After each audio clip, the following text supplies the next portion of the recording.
Hello everyone, my name is Timothy Yon and I've been building electric vehicles for 6 years.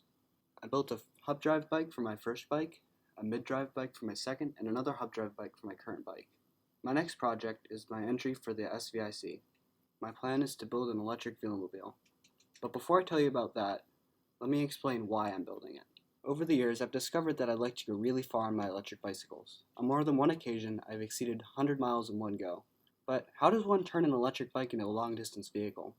You can add a ton of batteries, but that gets expensive. You could do what I did and add a generator and make it a hybrid. The generator is still really efficient and gets like 200 miles per gallon, but it also still uses gasoline, which isn't ideal. The generator makes sense because I don't go very far very often, and if I got a huge battery pack for my bike, I'd just be lugging it around most of the time. So the two main problems I face right now is weather protection and range. You can solve this problem with clothing, but most people don't want to ride in the rain, in cold weather, or both. So how do we fix this? Turns out that adding an enclosure fixes both the range problem and the weather protection problem. And this already is an existing solution. People in Europe have built what's called a Velomobile, and the Velomobile is a solution for these problems. It uses an aerodynamic shell, protecting the rider from rain and wind. Human-powered vehicle enthusiasts have gotten these up to highway speeds, but these are human-powered vehicle enthusiasts. An electric motor would be blasphemy. Personally, I'm not a purist. I made a gas-powered electric bike.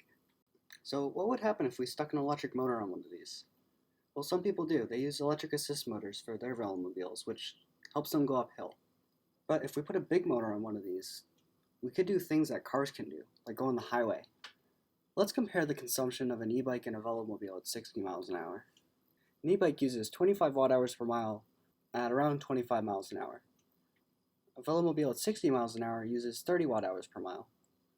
But an e-bike going 60 miles an hour uses over 100 watt-hours per mile.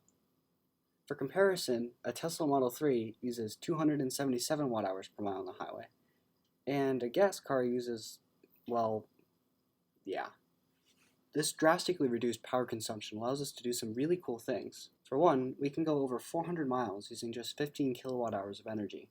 With this relatively small battery pack, we can charge overnight from a standard outlet. No electric car with 400 miles of range can do this.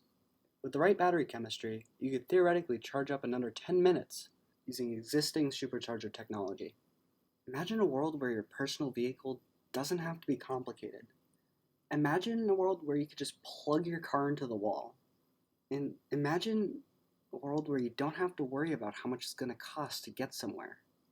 That's my dream. Thank you.